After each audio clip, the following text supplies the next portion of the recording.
Yes.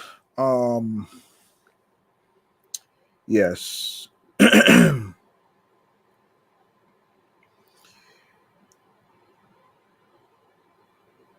Yes, Skanska was chosen because it had successfully demolished the existing nice Middleton Bridge across the across the Potomac River.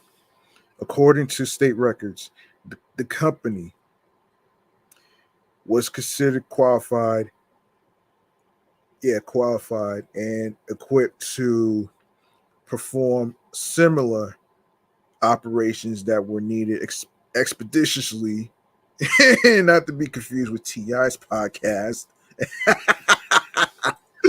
Oh shit! And the bridge collapse.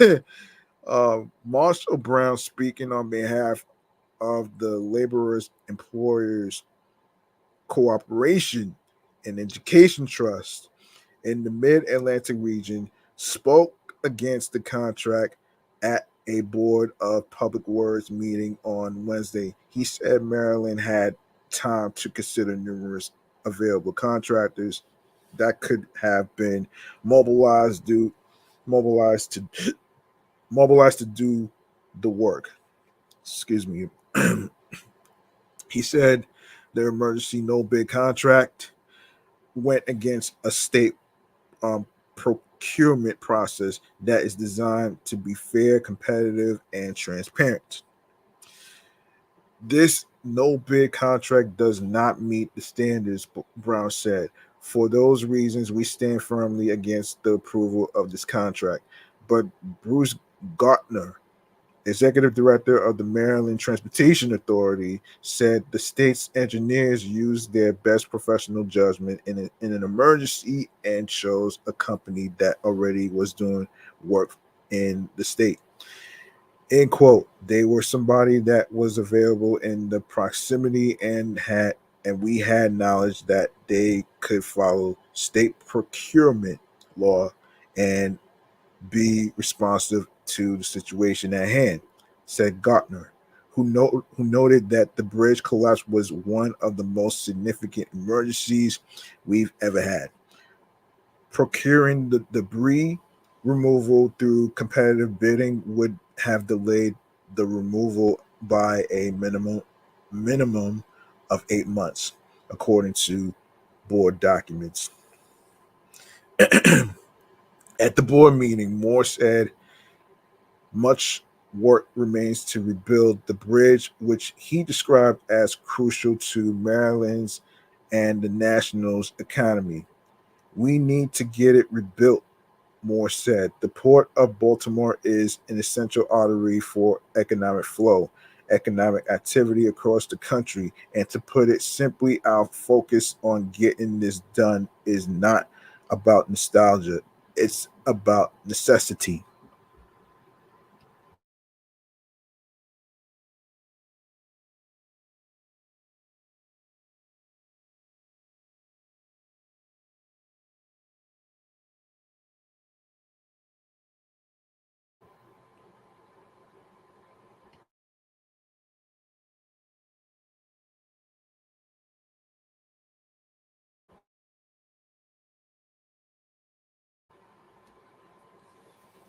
The governor, a Democrat, thanked President Joe Biden's administration for including a 100% federal cost share for the rebuild in a supplemental budget to Congress last week.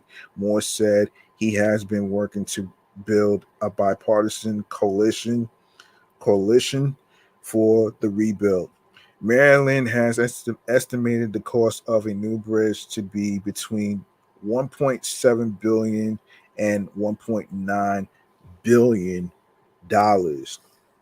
Between 1.7 billion and 1.9 billion dollars. Sheesh. Wow. Okay. Um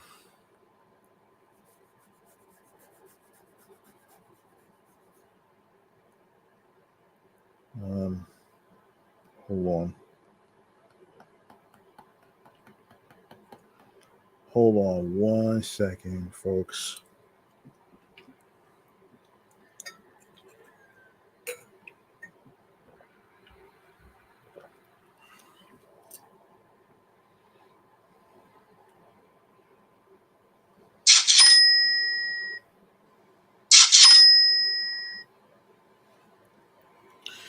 All right. Where were we?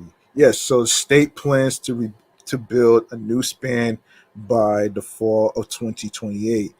Damn, that's gonna be a long ass time. Shortly after leaving, um, hang on a second.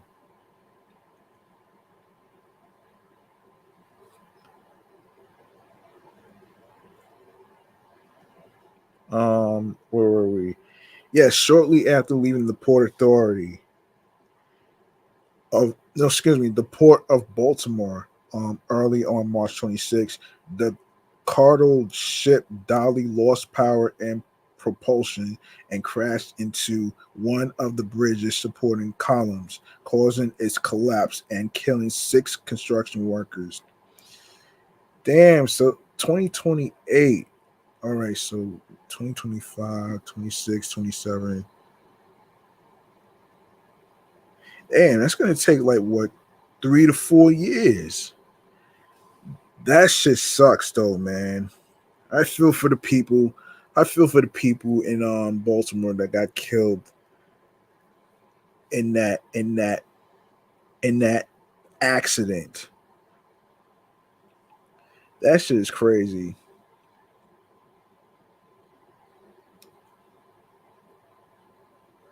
That's crazy. This is very crazy. You know what I mean? Very crazy. All right. Speaking of crazy. Speaking of crazy, man. Let's get into the next topic right here.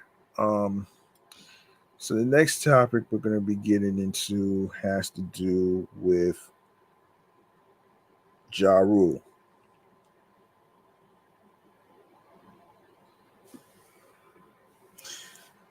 Ah, man. All right. So Ja Rule has reiterated that he once beat 50 Cent in a physical fight and said their long running beef is completely one sided. Appearing on Piers Morgan Uncensored on Tuesday, March 5th, the former Murder Inc. rapper was repeatedly pressed by the host about his storied history with 50. Morgan asked Ja, Morgan asked Ja who would win in a fight between him and the G Unit mogul, to which he replied, "That's happened already too, Piers. You got to do your research." Asked by Morgan who won, the Queens, New York native answered, "I did, Piers." Ja Rule then went on to call their feud one sided, adding, "You never see me say anything about him. I just mind my business. Do my business. I don't do the back and forth." Ja was also asked by Morgan if he had a message that he wanted to send to 50, with the rapper responding that he had no message but wished him well. Um Ja has previously claimed to have beaten up 50 Cent with a bat at the height of their feud in 2000. Writing in his 2014 book Unruly, The Highs and Lows of Being a Man, he claimed 50 tried to swing on me, but I dipped. Then I hit him with the baby Louisville slugger. Bam! I dropped the bat. I pulled the shirt over his head. I started catching him left, right, uppercut.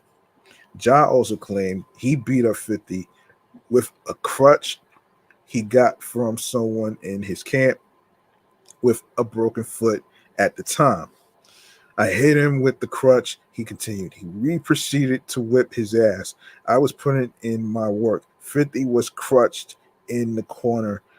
I slammed the big um, Tannoy speaker down on him. He later elaborated on the incident during an interview with Hot 97, saying, the talk got heated because I got mad and I started screaming at him and telling him he was a bitch. This, that, and the third. And so he swings at me. He caught me a little bit, but I dipped and then hit him with the bat. Boom. So now we start tussling. My niggas is there. He got a few niggas with him there. Me and my niggas proceeded to whip his ass while his niggas did nothing. They sat back and watched the whole shit. Damn, son. The incident was also corroborated by Chris Gotti, the co-founder of Murder Inc. Records, who said in 2016, "We see him in Atlanta, and Ja and 50 walk off talking. Rule got that big voice. You hear him? I don't know you. Why are you making these records?" 50 snuffed him. You want to hear the real story? Ja took the snuff, takes him, has his shirt over his head, hitting him right back, gets out of his shirt, and he starts running, gets away. That's what happened that day. 50 Cent has never responded to the claims that Ja beat him up and has not yet replied to his rival's interview with Piers Morgan.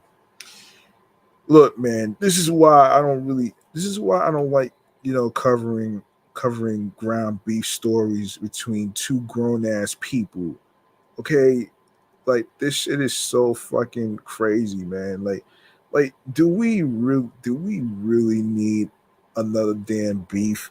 Oh, because it's hip hop? No, come on now. Look, a lot has changed. And do we need any more people to actually to be dead because of stupid ass beef? No, we don't. Like, come on now. And I know a lot of you folks out there are gonna be like, "Oh, it's a sport." No, it is. No, it is not a fucking sport. That's not a fucking sport to me at all, man. I don't even. I don't even think I would consider battle rap to be a sport. That's not a sport to me. A sport would have to pertain to athletes, whether you are running a marathon, whether you are playing volleyball, whether you are playing basketball, baseball, football, tennis, pickleball. You just name it, man. Those are the real sports right there to actually, you know, release all that anger and all that other stuff. So that's pretty much what that is right there to me. So, you know what I mean? Anyway, all right, so we got Joyner Lucas. So, um, dear hero, I never thought I'd ever meet you. He wrote, still trips me out that I grew up idolizing you. To then me making a record about my admiration and respect for you. To hang on a second here. Hold on a second here. No. Joyner Lucas, right, has enlisted Conway the Machine for his latest single, Sticks and Stones, delivering a music video that sees them taking over Times Square. It was released on Friday, March 1st. The Trevor Finney directed finds the guys and their respective crews walking through the tourist attraction as they spit their verses. Um, I've seen my whole family stab my back. I should have known they say sticks and stones will break your bones. I'm I'm sticks and stones. Lucas raps on the hook. Late last year, Joyner Lucas revealed he also has music on the way with Jelly Roll following um, a show the New England native attended. Taken to Instagram in December, Joyner shared a clip of Jelly showing him Love from Boston's um, Agnes Arena stage the night before. One of the coolest experiences in my life is seeing a guy that I'm a fan of standing beside the stage tonight. Jelly can be seen saying in the clip, my my now brother and dear friend, Mr. Joyner Lucas, came to see me tonight. Everybody, I love you, baby. Thank you so much. I'm so blessed to have you as a friend and a brother. Your presence here means a lot. He continued in quote, you have went on to do things they brought a kid from Boston would never be able to do. You have defied gravity. You have built a life for you and your family. You have broken generational curses and created generational wealth. And you are arguably one of the greatest rappers that has ever done it. So here's to Joyner Lucas. In his caption, Joyner wrote, pray emoji, just wow, Jelly Roll, Jelly Roll 615.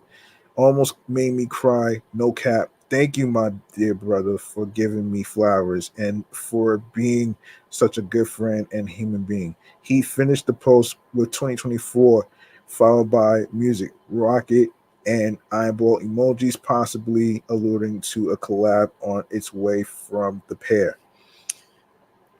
In addition to new music with Jelly Roll, Joyner Lucas may have new music with Will Smith on the way soon as well. Wow. That's one hell of a fucking collab. Oh, shit. In addition, excuse me, in an Instagram post in September, Joyner alluded to a joint project with the Fresh Prince as he shared a video of them in the studio. Dear hero, I never thought I'd ever meet you, he wrote. Still trips me out that I grew up idolizing you to then me making a record about my admiration and respect for you to then you asking me to create a whole album with you. Happy birthday, Will Smith. Love you till the end of my time, till the end of time, my dear brother. That's wow. Wow. Yeah, when you that's a lot of flowers to give, man. That's a lot of flowers to give, though, man. And that's a lot. You know, I actually respect Joyner Lucas on this, though, man. You know what I'm saying? Well, can't wait, can't wait to actually review his music and all the other stuff, even the collaborations and stuff. I can't wait to review it for my review show, my entertainment platform, Meticulous Vibe Juice podcast in the future. So that's yeah, that's pretty dope, man. That's pretty dope, man. You know what I'm saying?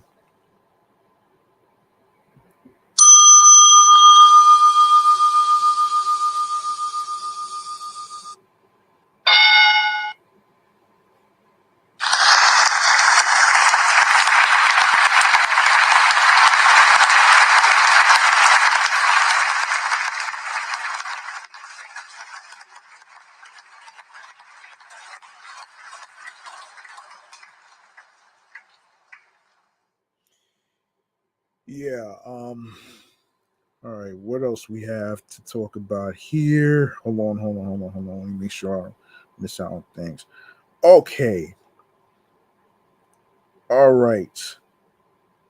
So we gotta talk about the movie burgers of Godzilla and Kong, which came out already actually.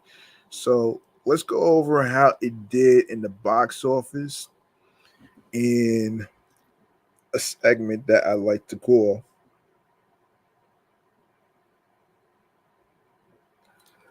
Movie Man Cave Popcorn. Let's do this.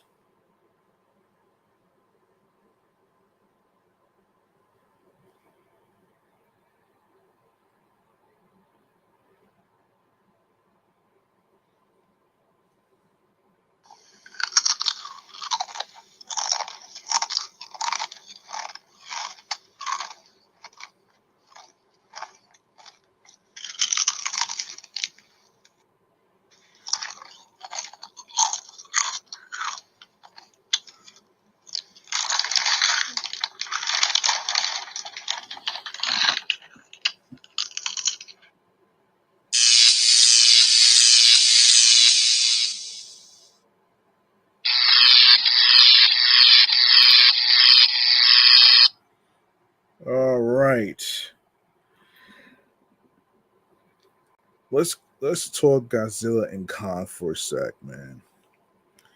Yeah, this movie came out this year. Um, this movie came out this year, so we need to actually get to it. Let's get into it right here. All right. So this is from Deadline. In a excuse me, in a global box office that's still licking its wounds from the strike, here's something to scream about: Godzilla and Kong, the new Empire, is the highest grossing movie in the legendary and Warner Brothers MonsterVerse franchise at $570 million around the world. That beats previous MonsterVerse champ 2017's Call Skull Island, which stomped to $568.6 million. Broken out, New Empire's grosses are $373.7 million abroad and $196.3 million domestic. Overall, New Empire is the highest grossing MonsterVerse title in 35 markets, including Brazil, Colombia, France, India, Indonesia, Mexico, and UAE. Props here to Warner Brothers marketing, but also the global distribution team. Realize this, Sony's Ghostbusters Frozen Empire. Yeah, Sony's Ghostbusters Frozen Empire was originally on Easter weekend. Then the Culver the Culver City lot moved that movie up to March 22nd. This created a golden opportunity for Warner Brothers to step in and take over Holy Weekend, which was historically been a rich launch pad for the studio with Clash of the Titans, Ready Player One, and even the last Godzilla versus Kong back in 2021. Even though it was day and date on Max, it still delivered a $48.1 million domestic opening. New Empire was originally expected to do $45 million over the Easter weekend, but over indexed to $80 million domestic, $194 million worldwide.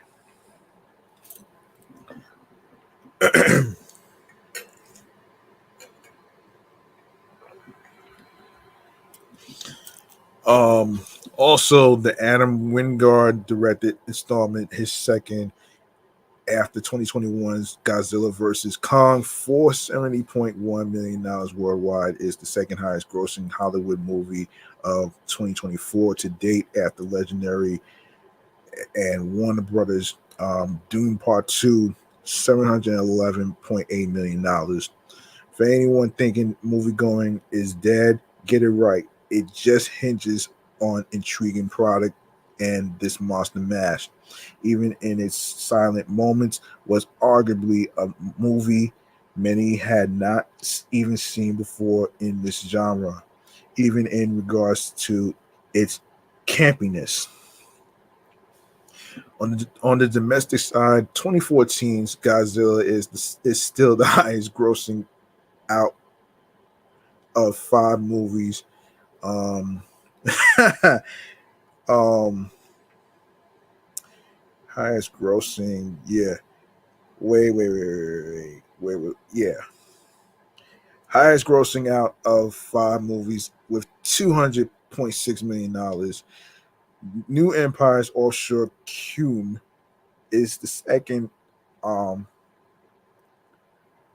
second best for the MonsterVerse franchise after Kong Skull Island's $400.6 million. Um, yeah, it could be. Yeah, $406 million. Let's see, where were we? Yes, so Very interesting takeaway. In India, Godzilla and Kong, The New Empire is the highest grossing Warner Brothers movie of all time with $16 million. It's also the studio's biggest movie in Cambodia.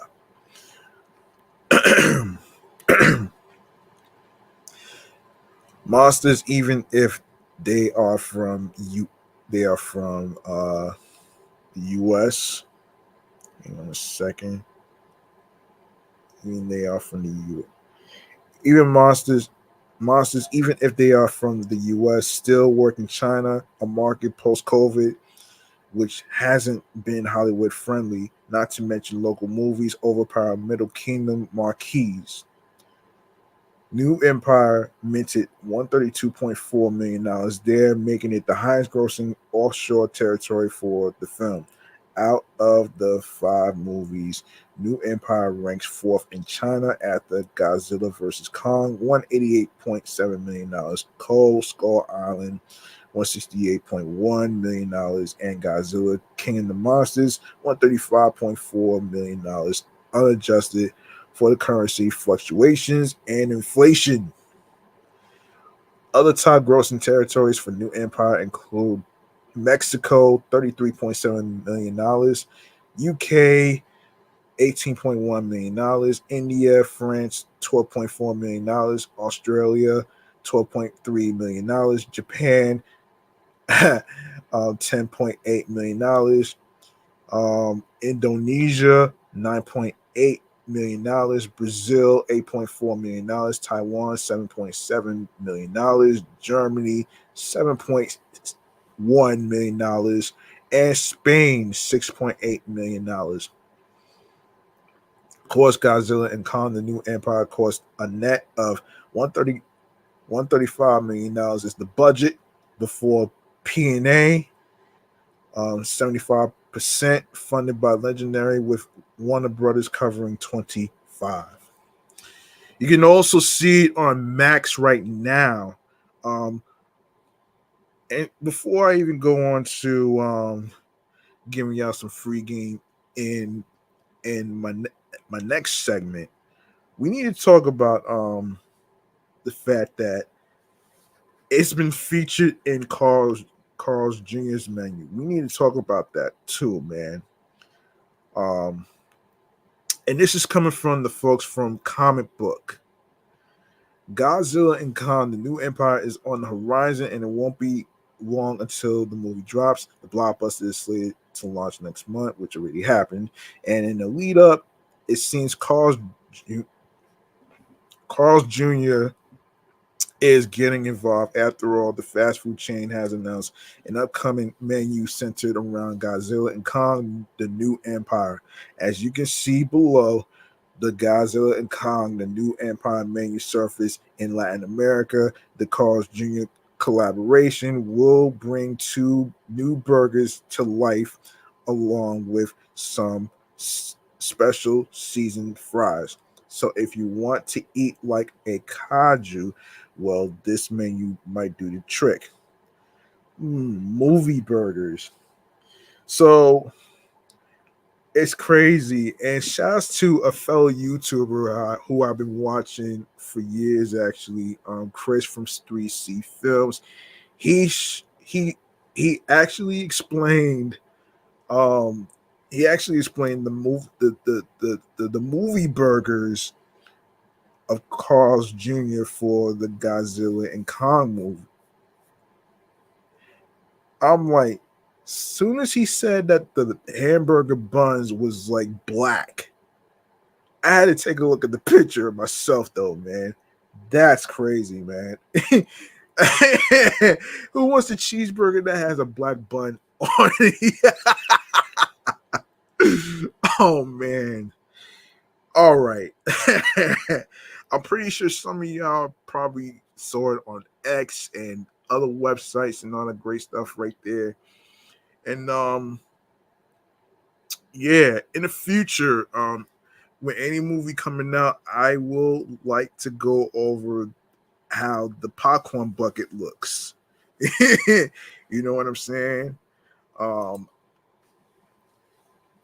I might not have time to look for the popcorn bucket for Godzilla and Kong, so I'm pretty sure y'all saw it already, so y'all can look it up for yourselves. Godzilla will get his own burger that features 3 grilled patties layered with American cheese, featuring bacon and the usual condiments. This massive burger will feed anyone's monster appetite. As for Kong, they are getting their own burger and it will come with a black bun. Their burger will, no, excuse me, their burger also swaps bacon for veggies, and the Kong burger will come layered with pepper jack cheese. Um, and for the fries, yum. Well, they will be themed for Scar, the new antagonist, gunning for Godzilla and Kong, the new Empire. The fries will be red, and you can bet they'll be seasoned. But of course, you can always nab one of the menu's burgers with regular fries if you like. Currently, Godzilla and Kong, the new Empire, is slated to debut, which already debuted on March 29th in the United States. The film will mark the latest entry of the MonsterVerse as Apple TV Plus finished season 1 of Monarch Legacy of Monsters. Yeah, I can check that out too. Um, so if you are ready to check out this new film, you can catch up on the MonsterVerse to date with help from Max, Hulu, Netflix, and now Apple TV. So there you go. That when I saw this, I was like, "Oh shit, man!" I was like, "Who's gonna eat a burger that has a black bun, man? That's crazy. That's very crazy to me, man. You know what I'm saying? That's very crazy right there." Um, yes. Oh, popcorn buckets. I also wanted to go over the popcorn buckets. Yeah, the popcorn buckets. Oh shit. Yeah, I said I was going to go over the popcorn buckets of the Godzilla and Kong. Let me just take a yes, there it is. Yes, there it is. So this is from the folks from the direct from Cinemark to AMC theaters. Here's how to purchase the latest popcorn buckets for Godzilla and Kong, the new Empire. The latest installment of Warner Brothers MonsterVerse is Godzilla and Kong, bringing the two titans together to take on an even more formidable foe. With its release in theaters, comes an array of themed popcorn buckets which usually fly under the radar until Doom Part 2's sandworm design went viral. That shit looked ugly, man. That shit looked ugly. That shit looks so fucking ugly. Um, while none appeared as enticing as the eye-catching sandworm, there are a variety of buckets celebrating Kong and Godzilla's cinematic team up. I'm trying to speed up for I'm trying to speed up because I'm trying to get ready for to sleep and stuff. So let me just continue here. All right, so Doom Part 2 Popcorn Bucket explain where you can get it. Yeah. Godzilla and Kong Popcorn Bucket Cinemark is selling various Godzilla and Kong the new Empire popcorn buckets, none more notable than the 150 ounces tin, which can either feature Godzilla pictures or Kong appear trapped in a monstrous containment unit. All right, so the so the bucket costs $16.50, and the comment Cinemark made on a recent Instagram post confirms that the bucket is available at select Cinemark locations while supplies last. I don't know if we have a Cinemark in New York. I'm not too sure. I would have to look it up myself, actually.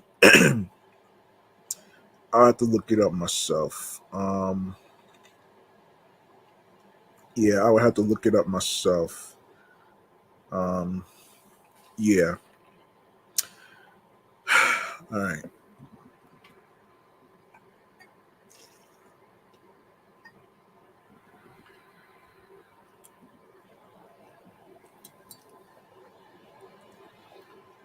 Um, all right.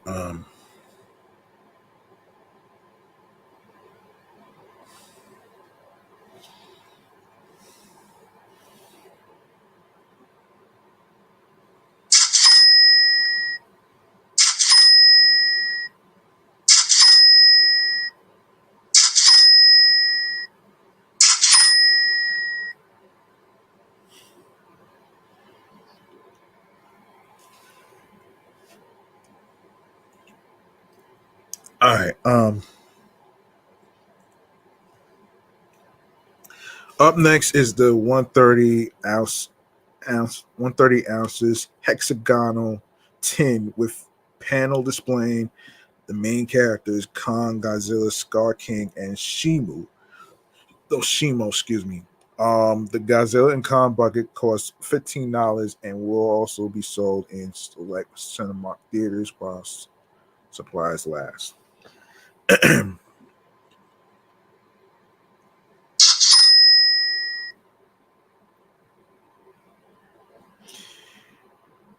Yeah. The final cinema popcorn bucket is also 130 ounces, featuring vibrant collars surrounding a large painting style Godzilla. This tin is unique because it's being sold at cinema um, theaters, but it's also available to purchase online for uh, $14.99.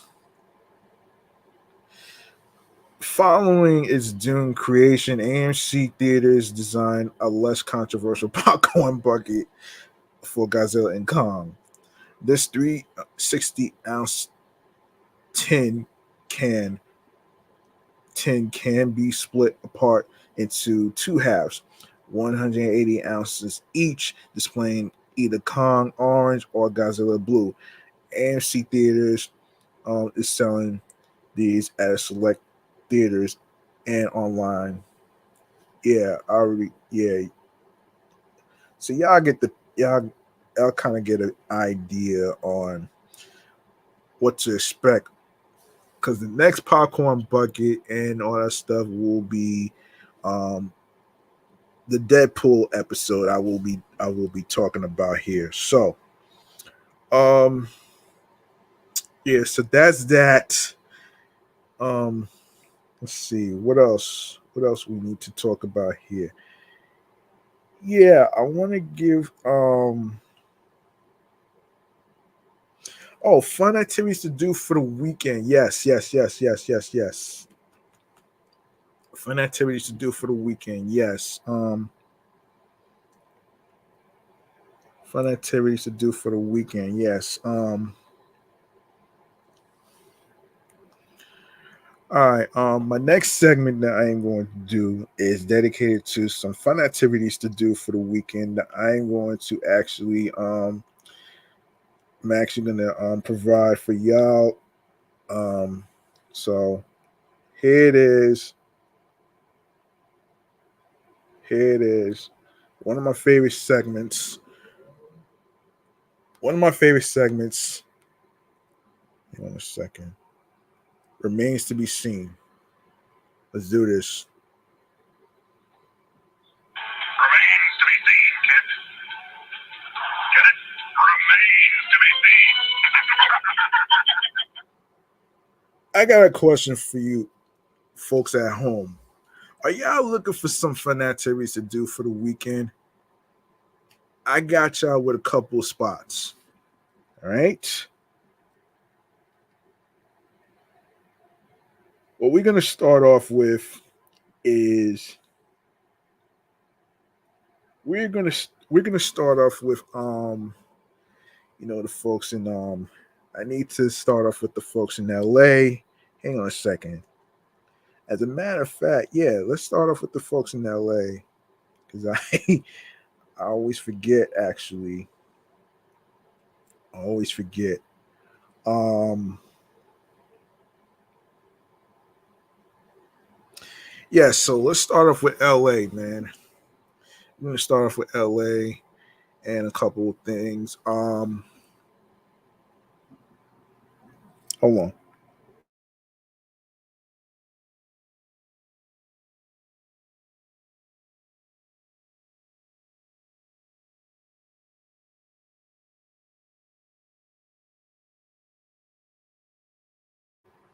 All right, so for some fun activities to do for the week.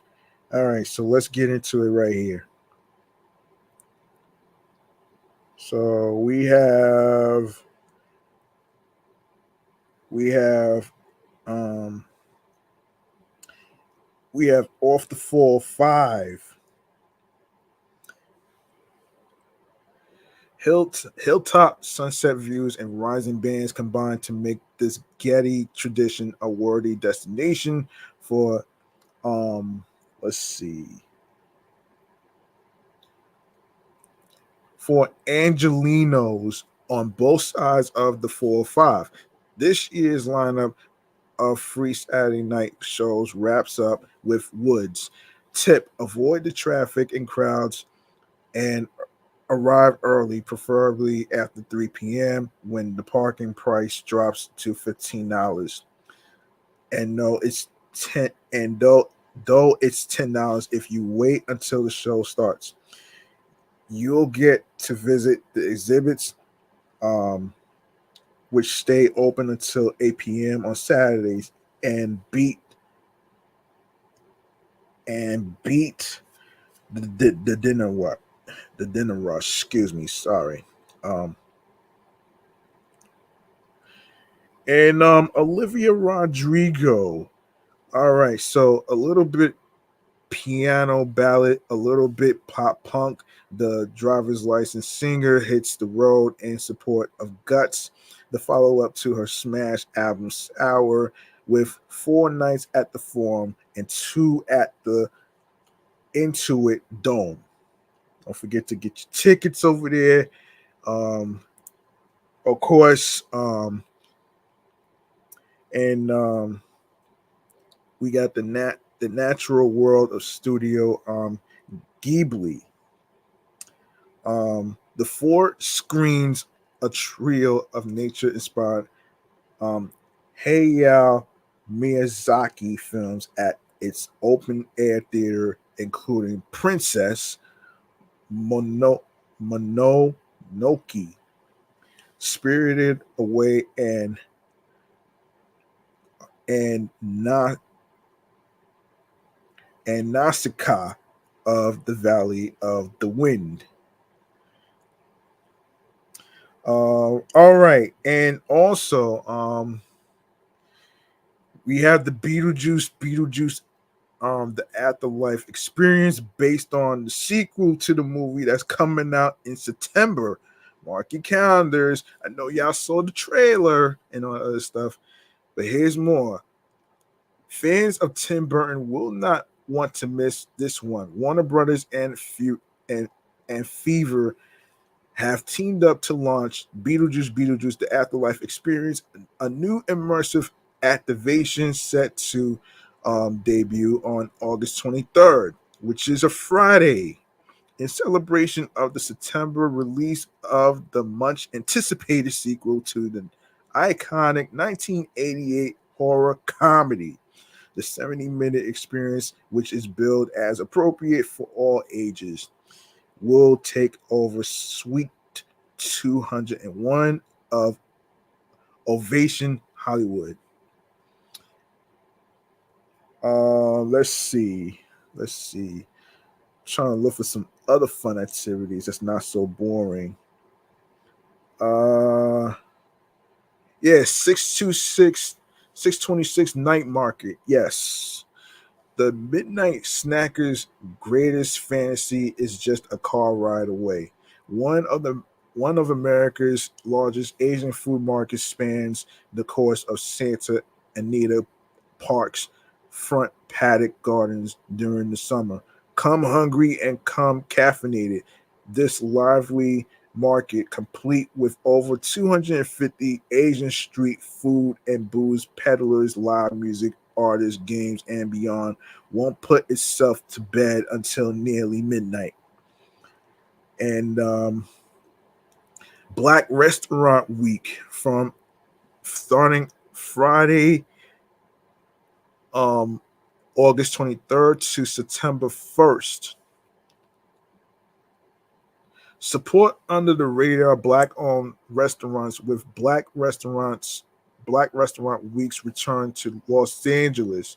For 10 days straight, this celebration of African and Caribbean cuisines highlights participating restaurants across the city who'll all be offering prefix plate specials.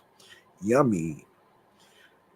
Find the full list of participating LA spots in the here link. All right. Make sure you check that out in your local neighborhoods where you have black owned restaurants. Let's see. Let's see. Squeeze and Boy George. You can credit some of the 80s best pop songs in both Britain and just about anywhere else to both Squeeze and Boy George, who'll share the bill for this show at the YouTube Theater. All right, so for those of you, all right. So for those of you in the LA area and you're looking for some fun activities to do, here's what you can do, man. And I have the website right here. Let me look for it. Yes. Be sure to check out the website at www.timeout.com. When you go to that website, you're gonna see some areas of different states. You're gonna take a look at Los Angeles, where you live, and all the great stuff, and you're gonna tap on things to do for either the week or the weekend. All right. When you click on one of them, it's gonna give you like a whole list of some fun activities to do for the week or weekend in Los Angeles. And same goes with Chicago, Paris, and other places, including New York, which I will do next. Which I would do next. And for New York and the five boroughs. All right. New York and the five boroughs, man. I didn't forget y'all. Man. You know what I mean? Um, all right. First and foremost, we got Tazo Tuesdays at Timeout Market, of course. Pinkies up. It's time for a tea party at Timeout Market. But this tea party is elevated literally and even boozy every Tuesday this summer from now through August 27th. Enjoy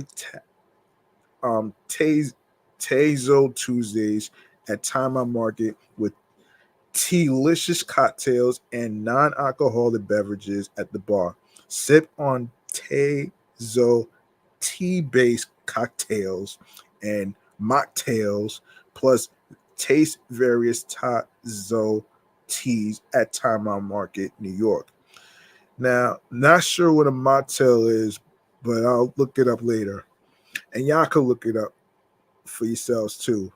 Plus, taste various Tazo teas at Timeout Market, New York. It's free to get in. Just purchase your drink of choice. You can bring your friends or coworkers from 5 to 7 p.m. for photo ops, small bites, entertainment, and more on the roof of the market. Cocktails and mocktails will be made using Tazo concentrates of classic chai, latte, or iced passion. Um, Yeah. All right. So we're gonna start with we'll start with this. The Intrepid Museum Summer Movie Series. So let's get into it right here. Many free outdoor movie screenings are taking place all over town this summer, but none boost an ambience quite like that of the Intrepid Museum's summer movie series. After all, you get to watch some awesome movies while hanging out on the aircraft carrier's flight deck at sunset. How cool! In connection with the museum's fascinating newest exhibition, Apollo When We Went to the Moon. All of the movies this summer will feature stories about humankind's exploration and fascination with the moon. Here's this week's movie. Um, this week's movie is Moonfall. Let's see. Also, we have Cosmos at Hall des Luminaires. Hmm. Journey into space without ever leaving Manhattan at Hall des Luminaires this August. The immersive, ex- the immersive exhibit center is bringing back Destination Destination Cosmos, the immersive space experience, which blasts off into exploration of our galaxy with stunning visuals and real life video courtesy of NASA.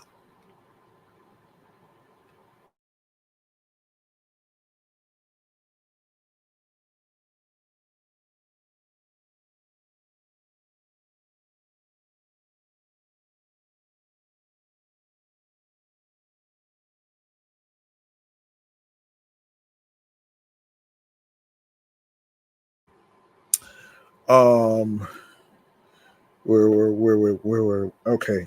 The story begins with a look at the early days of astronomy with constellations dancing across the ceiling of the ornate former bank building. Eventually, the narrative moves on to the space race with a 1960s soundtrack, tube televisions, and Neil Armstrong's famous words, one small step for man, one giant leap for mankind. Then you'll see fascinating footage of Earth, the planets, and NASA's scientific work.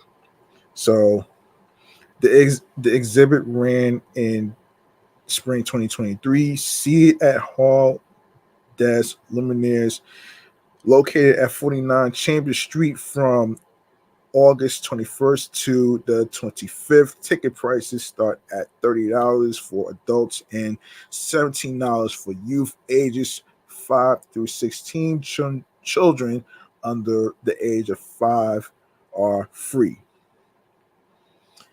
All right. Not my mama biscuits.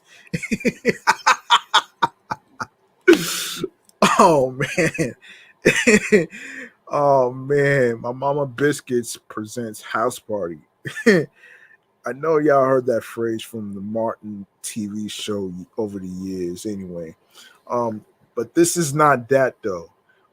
Liven up your Thursday night with the self-proclaimed best and blackest improv team, my mama biscuits, as they host the loudest party of the year on Thursday, August 22nd at 8:30 p.m. at UCB Theater, located at 242 East 14th Street.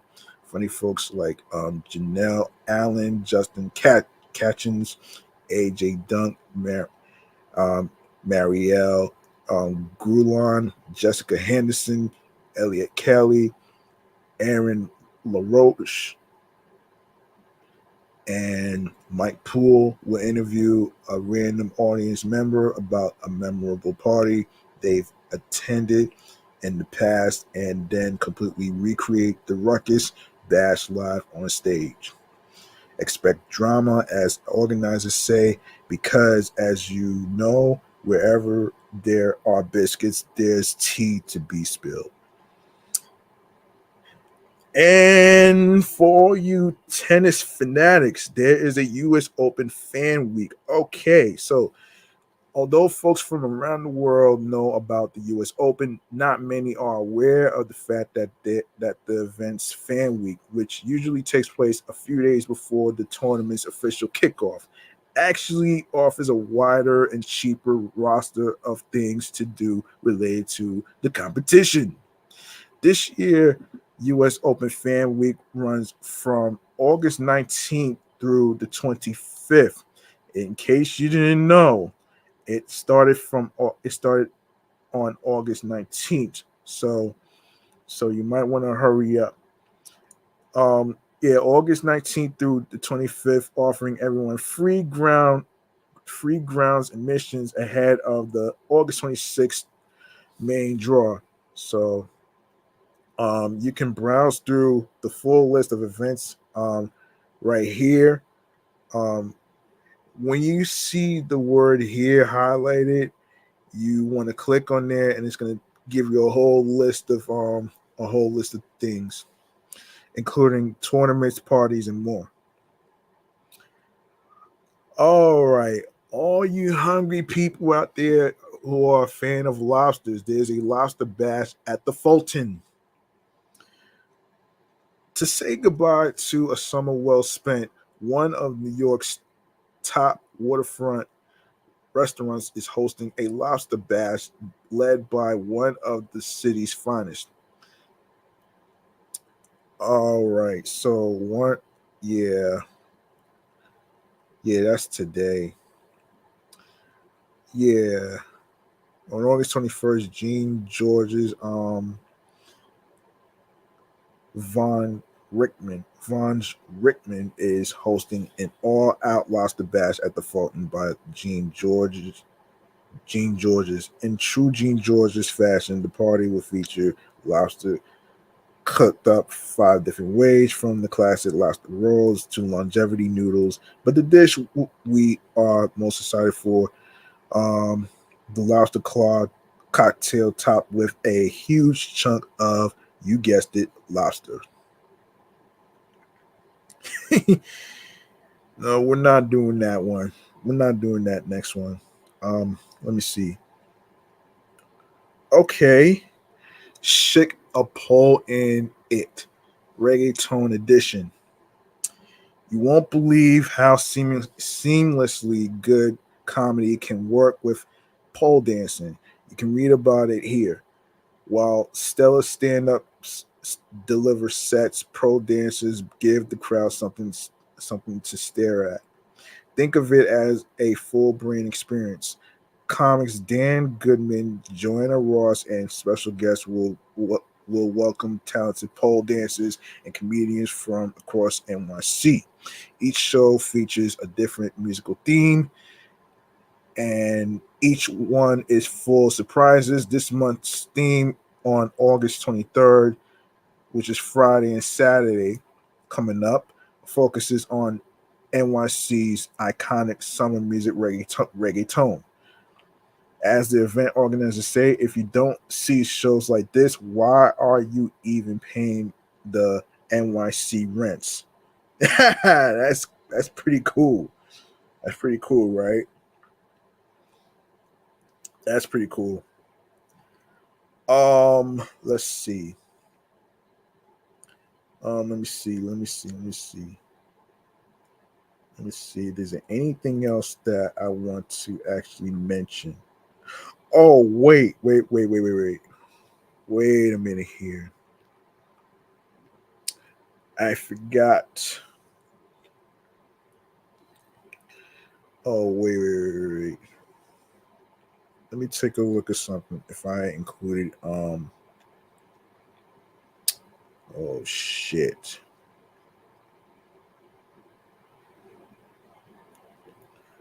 Oh shit.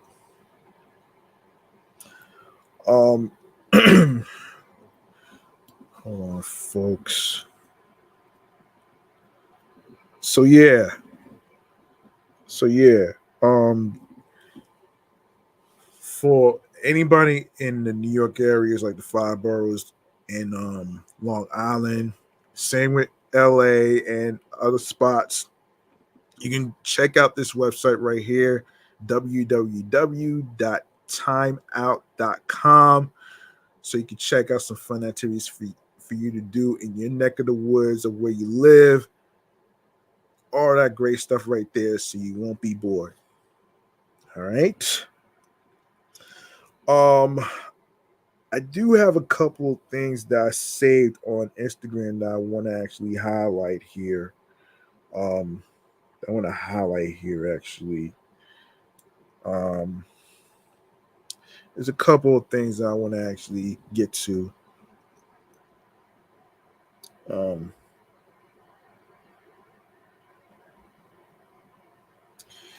hold on, let me see how much time we got. Two 2 hours and 3 minutes.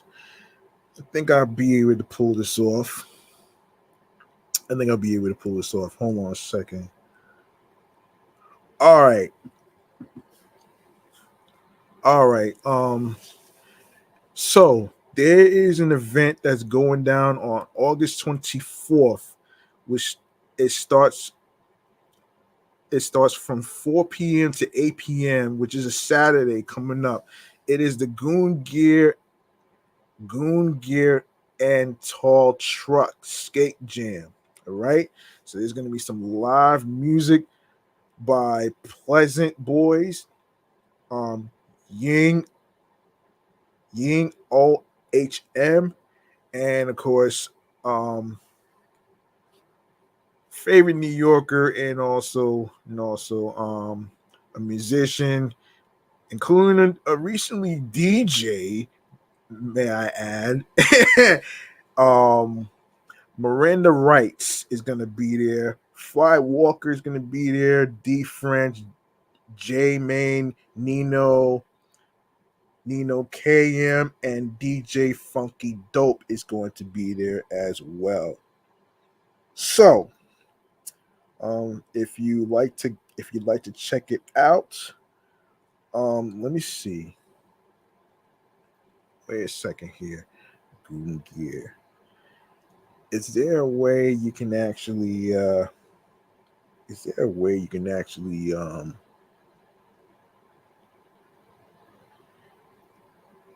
don't know. Is there a way you can actually?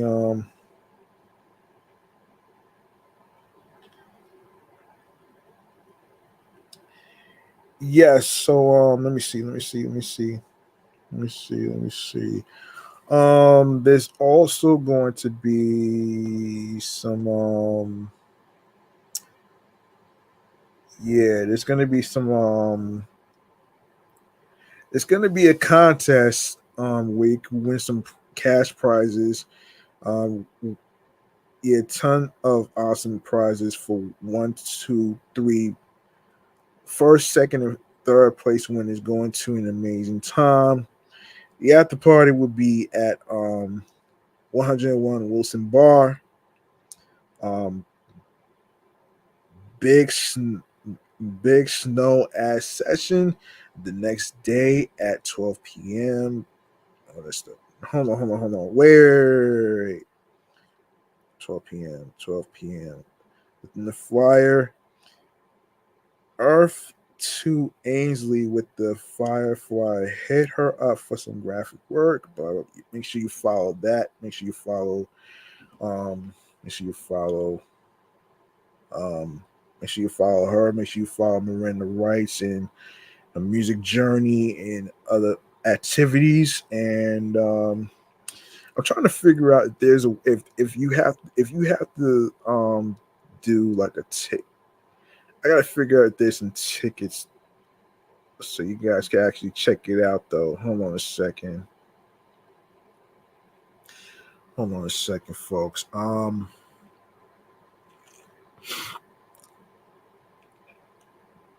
Yes, there is some Goonfest tickets. Um, yes, there is a Goonfest tickets. Yes, you can. Let me find out how much are they. So, if you going to check it out, let me see. Hold on a second. Goonfest sales already ended. Damn. Sorry about that. Damn, son. Damn. So, when let me see. Hold on. Let me actually get a look at this. This is crazy.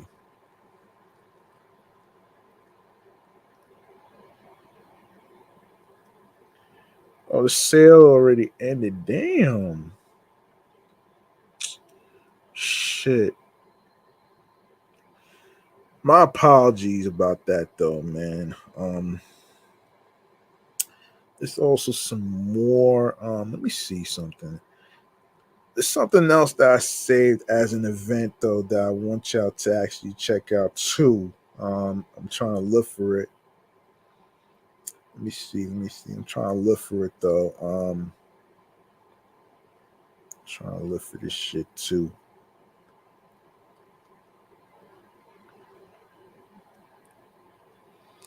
Um,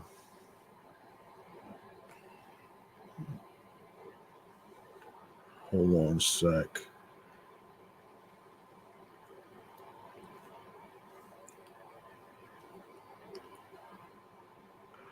Wait a second. Wait a second. Wait a second here. Um, Hang on a second. Hang on a second. I know I saved an event. There's an event that I saved. I forget what it was, but I'm actually gonna look into it right here. Um,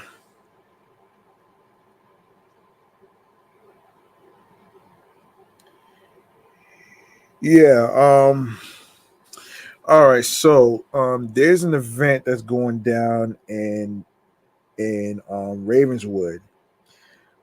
It is the 4C Hair Don't Care, a literally hip hop analyst on black hair. So this workshop presented by artist Sabi aims to merge the artistry of hip hop with a celebration of natural beauty by utilizing the song "For See Hair Don't Care." Through the through this unique lens, you will gain insight into the intersection of music, culture, and identity. Sponsored by um Uncle Ralph McDaniels from Video Music Box Hip Hop Outreach Department, who's also Hip Hop Outreach Department, and the admissions is free. Let me see if there's any other. Yes. Let me see if there's any more. Let me see. Let me see. Let me see. Let me see. Let me see.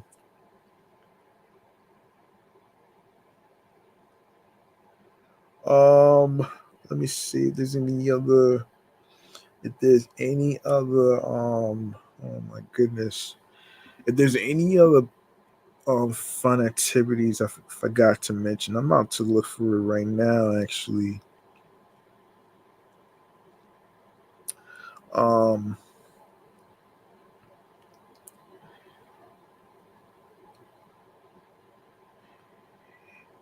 Wait, I keep forgetting about. Hold on a second. Reggae Fest, right? Let's see. Reggae Fest. Let's see. Let me see if there's anything going down. Yes. So for Labor Day weekend, there is a Reggae Fest. Um, there's a Reggae Fest going down on Saturday, August 31st. And this is CJ Milan Presents Saturday, August 31st. Reggae Fest Massive. Labor Day weekend includes Movado, Dexter, Daps, um,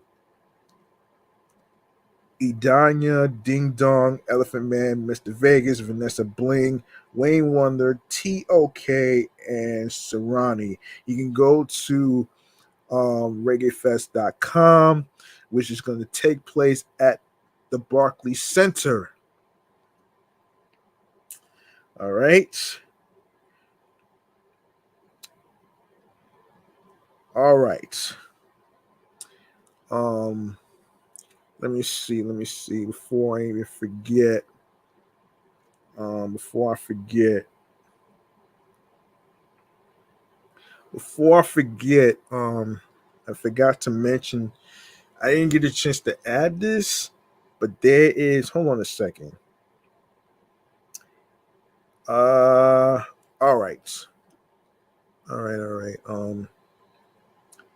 I don't remember the other spot that I saved actually. I may have to get back to it though. Whatever I saved, I may have to get back to it. Okay.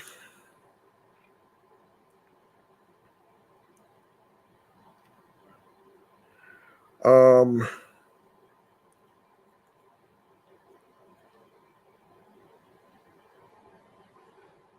I'll try to cover and I'll try to cover the the other the other places next time.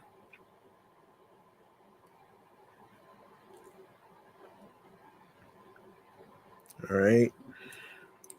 I think that's it, man. For some places, man. I think that's it. Whatever I don't get a chance to get to, I'll cover that in the next episode in the future. So, um, all right.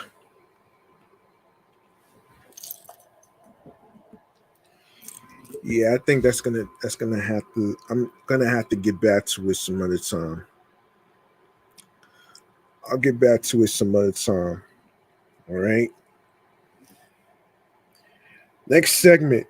We need to get to right here is. Let me see. Let me see.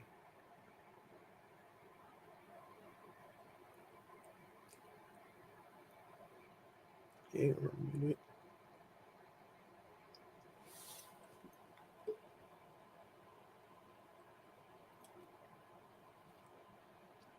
Hang on. Hang on.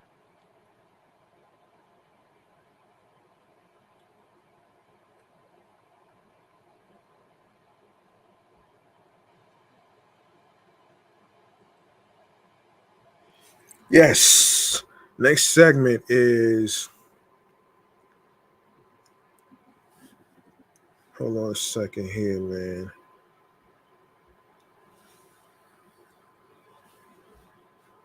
Hold on 1 second. All right. Our next segment before we even wrap up is podcast free game mechanisms. This is where I actually give y'all some free game on how to start a podcast and the types of equipment and all that other stuff and some tips on how to keep going. Um, so this is podcast free game mechanisms right here, man. I want to help y'all with your podcast journey. So here it is. Here it is. Podcast free game mechanisms. Hold on a second.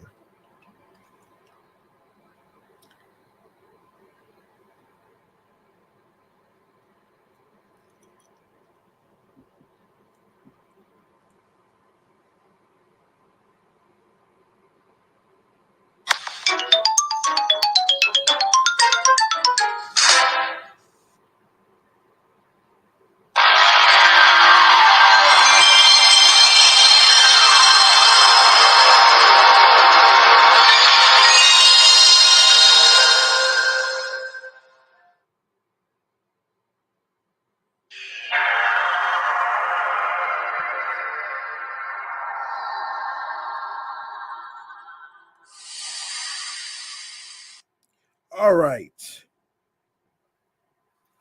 For some of you at home right now, are you looking forward into starting a podcast for yourself, right? I got some tips for you, man. So I got you. Look, to start a podcast, all you need is some key important ingredients. to start a podcast. You need a microphone. You need some headphones. You need a supporting software where you use your YouTube live streams. You like I'm using StreamYard right here. You can also use another option, which you can use Streamlabs. You can use Streamlabs. You can also use I'm trying, yeah. And you can also make sure you have some equipment as far as like, you can even get ring lights. I use ring lights for my lighting purposes. So the lighting of my YouTube live stream, so that way you won't have to worry about any other interference from outside or anywhere else whatsoever. So it won't be too dark. So there you go. And the key to making a podcast is to find the time and the energy to do it.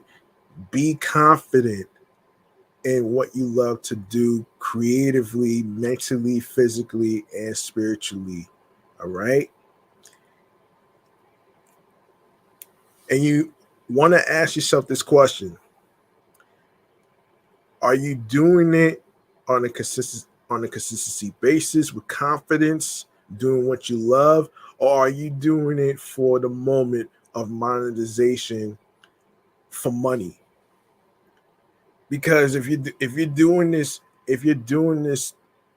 for the love of creating content and basically coming up with topics, stories, funny outtakes of what you've seen on whatever TikTok, Instagrams, threads, wherever you see funny content and stuff, you know what I'm saying? Then you're doing yourself a favor by doing it for the love. Now, if you're doing it for money out of monetization, you're going to actually get yourself lost in the tartar sauce, all right? And you don't want to do that. You don't want to do that shit though, man. You know what I'm saying? So, and for those of you at home who may not know what a podcast is, I'm going to break it down. I actually wrote it down on the threads post on the podcast show page. A podcast is not just audio recordings. It's also video recordings for the digital live stream for the internet. You feel me? And for the most part, don't let anybody tell you to not call your show a podcast, okay? And don't give up on your goals and dreams, and especially don't give up on your goals and dreams on being a podcaster and all that other stuff. And you don't need a fancy recording podcast studio to be recording content episodes. You can use a laptop, you can use a webcam, you can use like I said, StreamYard, you can use Streamlabs, you can use Kick, you can use any other type of streaming platform, any streaming software that you desire to choose will work out in your favor. So be confident in what you love to do, what you create, and don't give up on your goals and dreams, and of course don't give up on your podcast. No matter how hard life goes and all that stuff, whether it's losses, whether it's financial, whatever it may be though, man, you just remember that being a podcaster and creating a podcast alongside with content episodes is very therapeutic. It's therapeutic to me. And if I can do it in the long stretch of 3 going on to 4 years of the anniversary of my podcast, so can you. And that's my take on podcast free game mechanisms. All right. You got it? Don't forget these tips. All right. Now, I am going to wrap up this podcast episode right here. But first, I want to make sure I get to let me see. I want to make sure I get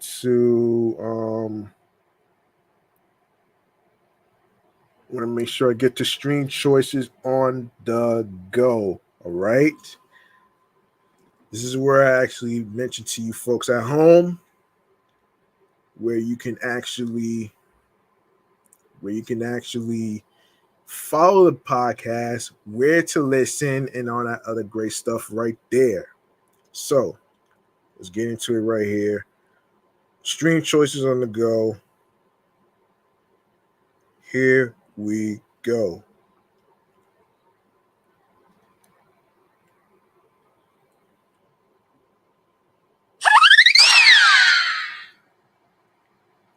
All right. Make sure you follow this podcast right here. That's in the description. On the YouTube channel page. I actually put that in there, which is off the Meat Rat Chainz NY podcast. Make sure you follow that on Threads, Facebook, Instagram, alongside with my other 2 podcast shows that I do, which is my sports platform, Excellent Fun Vibrant Talks podcast, my review show, my entertainment review show, Meticulous Vibe Juice podcast, and of course you follow your homie right here, your host with the most, G Money Stacks 555 in Queens, New York. Turn your notifications so you can find out some postings, Instagram live feeds. I know I haven't been on Instagram live for a while. Actually, I'm trying to figure out when I'm going to get myself a new Android tablet, and when I get my new Android tablet, I will do some recapping of episodes that I am going to be posting on a weekly basis, which is Mondays, Wednesdays, and Fridays, and all that great stuff right there. So, there you go, right there. All right. You go to the link in bio where it says Linktree/GMoneyStacks 555. You're gonna see a whole list of audio streaming platforms where you can actually listen, stream, and watch new episodes. Whatsoever. Starting with Odyssey, Audible, Audioburst, Amazon Music, Breaker, Bullhorn FM, Castbox FM, Deezer, Listen Notes, Moon FM Podcast, Overhaul FM Podcast, Player FM, Pocket Cast, Podbay, Podfriend, Podhound, Podopolo, Podorama Podcast, Index Podcast, Addict, Podchaser, Podverse, Podcast Guru, Podvine, Snip, Spotify for podcasters, Stitcher, TuneIn Radio, Fountain, Radio Public, iHeartRadio, the number 1 app where you listen, stream, and watch new episodes of the podcast for free. You don't need a credit card or debit card to download iHeartRadio or any other streaming platforms whatsoever. All you need to do is your part by subscribing on every streaming platform that I just mentioned, including iHeartRadio. And Also, do the same with YouTube. On my YouTube channel, G Money Stacks 555. Make sure you grab that subscribe button for me on my YouTube channel page for live video podcast episodes. All right. Leave a like and a comment along with the episodes. Don't worry if you missed out on any episodes, even the previous and new episodes. Don't worry. Don't worry. It'll all be there on the YouTube channel page and streaming platforms as well. Now, be sure to spread the word to your friends and be sure to share, download, add the podcast to your playlist, enable alerts for new episodes dropping so you'll be notified on each new episode that will be dropping. All right. And also be sure to listen, stream, and watch new episodes wherever you listen and get your podcast. All right. So there you have it right there. Tell a friend to another friend. Spread the word to your friends about this podcast. All right. Be sure to share my link tree that has all the audio streaming platform links to your husbands, your wives, your boyfriends, girlfriends, the people you're cool with from work or anywhere else where you meet new people. It could be a mall. It could be anywhere you desire to meet new people. Doesn't matter what the place is. All right. And that's going to do it for me, man. This has been a fun episode, even though I had to redo episode 32. Redo episode 342 because of my Wi-Fi that's been acting a little strange. Let me get rid of that. Hold on a second. Let me get rid of that right there. Yeah. So, I want to start off by saying thank you. I want to start by saying thank you to every single one of you out here at home for listening, streaming, and rocking with me and watching episode 342, which is a redo. This is a redo episode, actually. Dedicated to the movie burgers of Godzilla and Kong. All right. And if there's any new topics,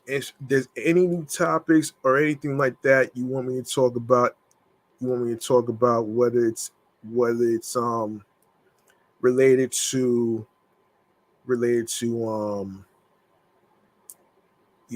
any fun activities, anything in hip hop, anything in